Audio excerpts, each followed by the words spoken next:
Assalamualaikum warahmatullahi wabarakatuh. Bertemu di awal cerita podcast Omon-Omon IKPMI Kabupaten Jemberana. Alhamdulillah hari ini kita kedatangan narasumber yang luar biasa. Gus Hasbil, sapa dulu Gus. Assalamualaikum. Waalaikumsalam. Tokoh muda kita ini adalah tokoh yang luar biasa di Kabupaten Jemberana. Nama beliau sudah tidak asing lagi, khususnya di kalangan tokoh muda umat muslim. Hari ini beliau hadir di tengah-tengah podcast awal episode pertama podcast Omon-Omon ini. Kita akan mengulik cerita karena beliau ini adalah salah satu inisiator yang merencanakan, membuat sekaligus merumuskan visi misi dari salah satu pemenang kepala daerah khususnya Kabupaten Jemberana, yaitu pasangan Bang Ipat yang alhamdulillah beberapa bulan yang lalu telah dilantik di Jakarta. Dan kita tahu bahwa program-program itu ada program yang kita kenal adalah program yang mengeksplor sekaligus mewakili aspirasi umat muslim, dan beliau salah satu perumusnya. Dan kebetulan hari ini beliau menjabat menjadi salah satu anggota legislatif DPRD Kabupaten Jemberana Komisi 3. Nah, sekarang saya akan bertanya sekaligus akan mempertegas dan meyakinkan diri kita bersama sebagai warga masyarakat Kabupaten Jemberana. Apakah visi misi yang dibuat, yang dikemas begitu apik dan luar biasa itu benar-benar nantinya akan sanggup direalisasikan oleh Bupati terpilih? Nah, kira-kira gimana Gus? Nah, histori dulu lah Gus. Iya. Nah, mungkin kenalkan diri, siapa jenengan, apakah hantah berantah atau mungkin benar-benar kader IKPNI yang benar-benar tulus mengabdikan diri kepada masyarakat. Monggo lah Gus. Terima kasih sebelumnya. Ini kalau udah ketemu Bung Edi ini kita udah langsung main di gas aja. Karena ini adalah podcast pertama guys. Obrolannya ini saya ini dijadikan polanya nanti ke depan gimana gitu. Sebagai kelinci percobaan. Tapi nggak apa-apa, inilah kita di meja kopi. Memang seperti itu apa adanya. Sabar dulu guys, nanti kopinya datang guys. Betul, siap. Ya, kalau nggak ada kopinya nggak lancar. Terima kasih Bang Edi. Jadi di podcast Omon-Omon ini saya sebelumnya mengucapkan terima kasih karena menjadi mungkin salah satu tamu perdana lah kira-kira ya dari podcast Omon-Omon ini yang sebenarnya menarik. Diberikan nama Omon-Omon karena kemarin sempat viral dari episode pertama nih Gus. Episode pertama ya, jadi merasa satu kehormatan juga. Dan langsung materinya berat sekali. Jadi kalau ketemu saya yang kemarin-kemarin biasanya soal pengajian, ya soal kemudian ke-NU-an dan sebagainya, gerakan kemanusiaan, pendidikan, sekarang langsung ke politik. Tapi betul sebagian yang disampaikan oleh Bung Edi tadi bahwa saya mungkin bukan perumus tapi salah satu yang menjadi pengusul. Bagaimana visi dan misi pemerintahan Bang Ipat dari mulai beliau kampanye sampai kemudian saat ini kita sudah ketahui beliau sudah menjabat beberapa hari ya. Belum, mungkin kurang lebih baru sebulan dari pelantikan yang kemarin kurang lebih ya. Jadi visi dan misi itu dibuat bukan memang hanya sekedar sebagai bahan pembodohan untuk masyarakat, tapi memang disusun dan diukur betul-betul sesuai dengan kemampuan atau kira-kira bisa atau tidak untuk dilaksanakan dalam keadaan normal tentunya. Dan alhamdulillah di antara yang menjadi usulan kita terutama untuk masyarakat muslim Jemberana, yaitu misalkan seperti santri harmoni ya, yang kita ketahui beliau dilantik di bulan Februari kemarin di tanggal 17-an ya kurang lebih ya, tanggal 17 sampai 20 ya terakhir itu ya 20 terakhir 20 Februari. Tentu beliau masih menata sekarang, meskipun sekarang ini seharusnya sudah ada kepulangan santri, kemudian juga nanti akan kembalinya santri, tapi tentu karena ini pemerintahan Jadi ada pagu yang sudah dibuat di awal tahun yang bukan beliau yang sebagai pembuatnya. Tentu ini ada penyesuaian. Lagi-lagi tidak lepas dari anggaran. Anggaran ya tentu, apalagi ada efisiensi. Tapi saya pikir kita bersyukur punya pemimpin cerdas seperti Bang Ipat. Ini bukan saya mau memuji beliau, tapi kondisi sekarang ketika negara dalam keadaan kita melakukan efisiensi besar-besaran, bahkan termasuk kami di DPRD juga terkena efisiensi 50% juga perjalanan dinasnya. Jadi tentunya ini menjadi salah satu diperlukan pemimpin yang memang bisa mengelola anggaran yang bagus. Dan bersyukurnya kita punya pemimpin yang sudah punya pengalaman baik di legislatif maupun di eksekutif. Dan kami bersama anggota Dewan Muslim yang lain dan juga anggota DPRD yang lain tentu akan terus mengawal bagaimana kebijakan terutama visi dan misi yang telah dicanangkan bisa berjalan. Dan kita lihat kemarin sudah ada yang sudah dilaksanakan seperti launching mobil untuk pengantar pasien ke rumah sakit Sangla ataupun di Bali ya. Termasuk rumah singgah itu. Termasuk rumah singgah. Rumah singgah sebentar lagi sudah 100%, persiapannya sudah dipantau terus kan. Yang kamarnya besar banyak sekali dan lokasinya juga dekat, itu menjadi artinya bidang kesehatan sudah ada bukti realnya. Artinya berapa poin dari visi misi itu sudah terrealisasi, walaupun belum 100 hari. Oke. Ya, jadi tidak omon-omon. Nah, gitu ya. baik Gus. Ya, saya boleh rokok ini ya? Oh ya, silakan. walaupun defisit anggaran rokok tetap jalan. Rokok tetap jalan ya, siap. Baik. Tadi sangat menarik bahwa beberapa partai pengusung adalah dua partai besar yang disokong oleh kekuatan umat muslim, yaitu PKB dan P3. Di mana masing-masing partai ini memiliki 2 kursi dari masing-masing dan komposisinya luar biasa, Gus. Kita tahu bahwa di legislatif masing-masing 2 partai ini memiliki peran yang luar biasa, karena mungkin hanya di Jemberana ada 2 partai muslim yang memiliki masing-masing 2 kursi, menguasai zona-zona strategis di legislatif Dan menjadi satu fraksi. Dan satu fraksi luar biasa. Pertanyaannya ini menjadi sangat apa ya? Pertanyaan netizen ini, Pak. Iya, menjadi seru. Karena latar belakangnya adalah kemenangan pemimpin sebelumnya yang di Jemberana itu adalah mampu menguasai suara umat muslim. Tahu-tahu di tengah perjalanan 2 partai pengusung di kepemimpinan sebelumnya loncat pagar. Nah, loncat pagar dan mengusung calon yang sekarang jadi. Ini menjadi pertanyaan besar. Ada apa di sana? Karena tetap yang jadi rujukan adalah kemenangan dari pemimpin baru Jemberana ini tetap ada bayang-bayang kepemimpinan yang sebelumnya yang direlatif sebagian orang mengatakan lumayan puas. Ya, lumayan puas. Ini baru lumayan ya. Tantangannya tadi Anda sebut bahwa 2 program telah terrealisasi. Baru 2 program ya, Gus. Kita tahu dari deretan program yang ditawarkan dari calon Anda ini lebih dari 2. Dan PR-nya sangat besar. Di tengah-tengah ya, di tengah-tengah defisit anggaran, efisiensi anggaran dan lain sebagainya.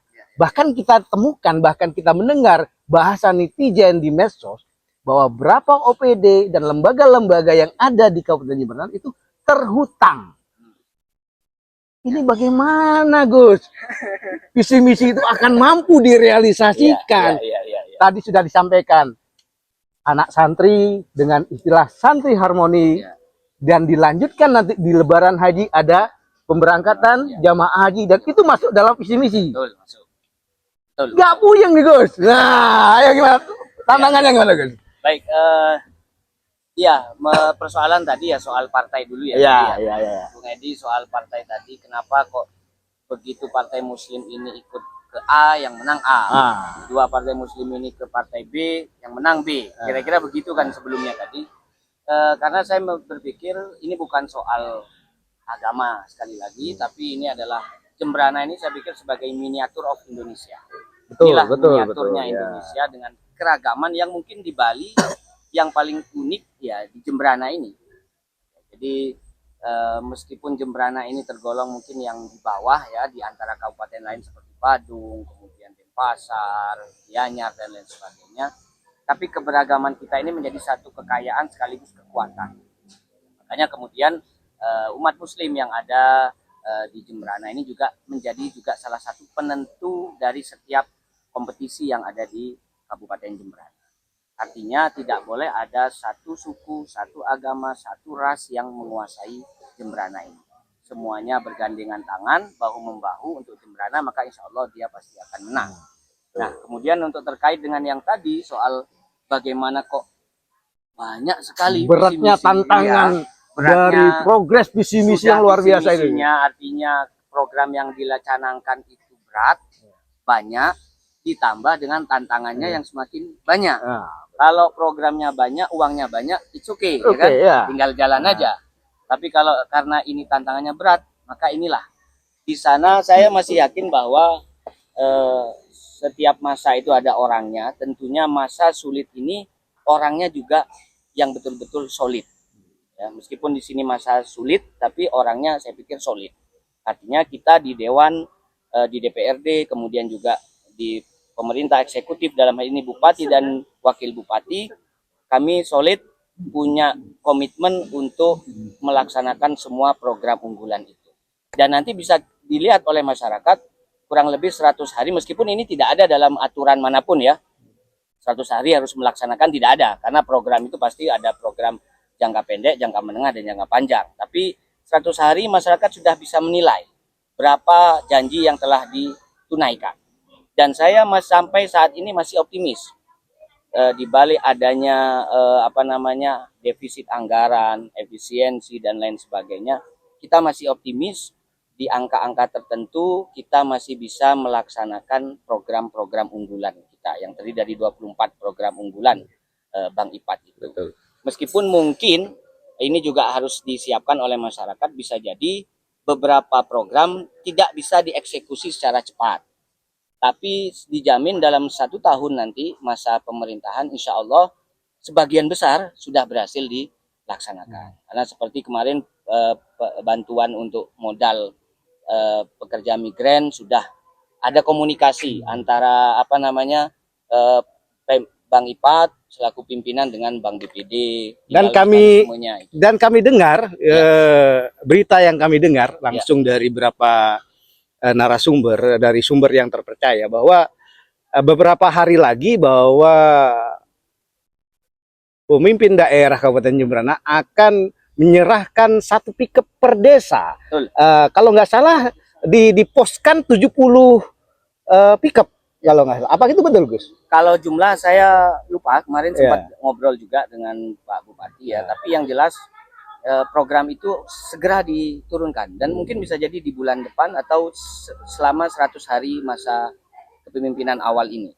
Jadi pickup sudah siap, bahkan untuk warga khususnya untuk Loloan Barat yang padahal kemarin kita sebagai konstituen meskipun di sana kurang memuaskan, tapi sudah ada jaminan bahwa artinya pemimpin baru Jembrana tidak memilih bedakan mau dia menang di satu titik, berarti selama itu Jembrana tetaplah Jembrana. Karena berkaca dari pidato beliau pertama kali di gedung DPRD ketika pelantikan, memang beliau adalah pemimpin untuk semua. Tapi jadi pertanyaannya ini Gus, pertanyaan di benak saya nih berpikir begini. Ngomongkan defisit anggaran, tapi kok mampu Gus ya? Dengan waktu yang sangat singkat sudah mampu melaksanakan beberapa program yang ada. Itu kan pusing sekali, Gus. Itu kan butuh kecerdasan, butuh kreatif. Dimana kita tahu, mohon maaf, dinamika politik Jembrana ini sedikit ya melebihi Jakarta ya. Ya, terutama di medsos kan kita dengar begitu. Mungkin masyarakat Jembrana sudah tahu juga, hiruk pikuk hampir berbau tidak mengenakan lah begitu. Jadi ruang-ruang politik di Kabupaten Jembrana ini tidak hanya serta-merta bagaimana sekedar mampu menciptakan, menyampaikan atau memuluskan visi misi itu, tetapi mampu mencerna, mampu mengempas sebuah program itu menjadi api sehingga terhindar dari yang namanya ketidakbaikan dalam pengelolaan. Nah, kami khawatir apa bedanya nanti dengan yang sebelumnya, ujung-ujungnya meninggalkan beban hutang yang luar biasa untuk memenuhi target-target yang dijanjikan kepada masyarakat. Ya itulah tadi bahwa pemimpin kita bersyukur pemimpin kita hari ini menuliskan atau mencatatkan program unggulannya tidak berdasarkan yang penting masyarakat suka, yang penting masyarakat senang, tapi memang betul-betul terukur. Artinya beliau dalam hal ini ketika membuat program tidak asal-asalan. Betul. Makanya ketika memang sudah beliau menjabat, maka beliau akan sesegera mungkin sudah tahu apa kendala, kenapa kok mungkin sebelum-sebelumnya tidak bisa, sekarang harus bisa. Misalkan dengan mungkin tidak adanya lagi mungkin contoh-contoh premanisme atau artinya permainan-permainan. Artinya sebelumnya pernah ada gitu. Bisa jadi ya, kita tidak tahu, bisa jadi atau itu mungkin ada. itu menyebabkan Pasti, partai Anda loncat pagar. Kalau itu saya tidak tahu. Itu pimpinan kami yang bisa menjawab. Oke. Pimpinan kami. Ini menjadi pertanyaan. Ya, itu menjadi pertanyaan saya. Jadi bisa jadi ada yang mungkin yang kotor-kotor ya, dalam tanda kutip, itu dibersihkan sehingga anggaran betul-betul bisa tersalurkan untuk masyarakat. Oke. Bahkan termasuk kita yang mungkin epicentrum Muslim di Jemberana ini diantaranya adalah di Loloan, baik itu timur maupun barat, juga sudah disiapkan untuk ditata kembali oleh pemerintah yang sekarang. Oke, Gus. Berapa hari yang lalu saya sempat bertemu juga dengan Pak Bupati terpilih. Beliau menyampaikan bahwa akan merampingkan OPD-OPD yang ada. Itu mungkin salah satu bentuk untuk mengefisiensikan anggaran. Dan sekaligus bahwa Jemberana ini butuh kerja nyata, bukan kerja banyak orang begitu. Artinya kerja lebih efisien begitu. Dan lagi-lagi menjadi pertanyaan, apakah dengan mengefisiensikan jumlah OPD yang ada itu akan mampu membuat anggaran itu menjadi lebih baik dalam pengelolaannya. Sekarang dengan nomenklatur yang baru kan menyebut bahwa sekarang itu disebut dengan perangkat daerah ya, DPD saja. Artinya perangkat daerah yang dirampingkan oleh bupati maupun wakil bupati yang saat ini adalah dalam mereka memang biar tidak adanya pemborosan. Itu sudah pasti, sehingga anggaran yang sebenarnya bisa dijadikan untuk atau membantu menopang program yang lain bisa dieksekusi gitu. Sehingga perangkat daerahnya dirampingkan. Kemudian juga yang tidak kalah penting adalah bagaimana proses menjadikan bahwa orang A tepat menduduki kursi A. Itu yang jauh lebih penting. Karena kalau asal naruh orang saja, mungkin karena jasanya saja, tapi tidak punya kapabilitas di bidang itu, tentu ini akan kelabakan mengelola sebuah perangkat daerah, misal jadi kadis atau lain sebagainya. Sehingga menaruh orang yang tepat dan kemudian juga membuat efisiensi perangkat daerah yang juga tepat. Baik Gus. Karena kita sebagai masyarakat Jemberana, pastinya Anda salah satu partai pengusung yang ikut serta mengkampanyekan dan menjanjikan program-program itu.